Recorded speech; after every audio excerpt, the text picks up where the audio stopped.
26 رمضان المبارک کو میں اپنی صحافتی ذمہ داریاں ادا کر کے واپس گھر لوٹ رہا تھا کہ راستے میں گنڈا عناصر شخص نے مجھ پر بلا وجہ قاتلانہ حملہ کر دیا، جس سے میں شدید زخمی ہوا۔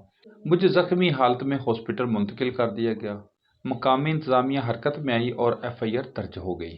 ملزمان ایکسپوز ہوئے، پولیس نے ان کا پیچھا کیا، لیکن کچھ نام نہاد عناصر اپنی سیاسی دکانداری چمکانے کے لیے حقائق کو مسخ کرنے کی ناکام کوشش کرتے ہوئے ان گنڈا عناصر کی در پردہ پشت پناہی شروع کر دی۔ یہ کوئی انہونی بات نہیں، معاشرے کے نسور اپنے کردار سے پہچانے جاتے ہیں جو منافقت میں اپنا ثانی نہیں رکھتے۔ اسلام نے ایسے عناصر کی کچھ یوں وعید فرمائی ہے کہ اگر وقت کا نبی بھی منافق کے لیے دعا فرمائے تو اس کی بخشش نہیں ہوتی۔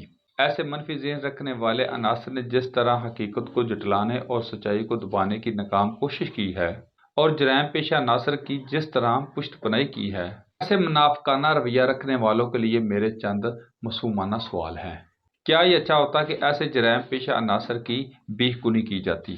کیا یہ اچھا ہوتا ایسے جرائم پیشہ عناصر کی پشت پناہی کرنے کی بجائے منشیات فروشوں کو منطقی انجام تک پہنچانے میں اپنا کردار ادا کرتے؟ کیا یہ اچھا ہوتا کہ جواریوں کو رائے راست پر لانے میں اپنا اثر و رسوخ استعمال کرتے؟ کیا یہ اچھا ہوتا چوروں کو تحفظ فراہم کرنے کی بجائے قانون کے سامنے سر نگو کرانے میں اپنا کردار ادا کرتے؟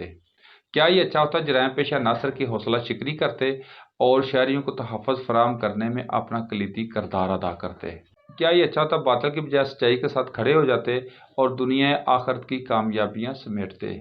عمل سے زندگی بنتی ہے جنت بھی جہنم بھی، ورنہ خاکی اپنی فطرت میں نہ نوری ہے نہ ناری۔ رب کریم آپ کا اور میرا حامی نصر ہو۔ پاکستان زندہ باد۔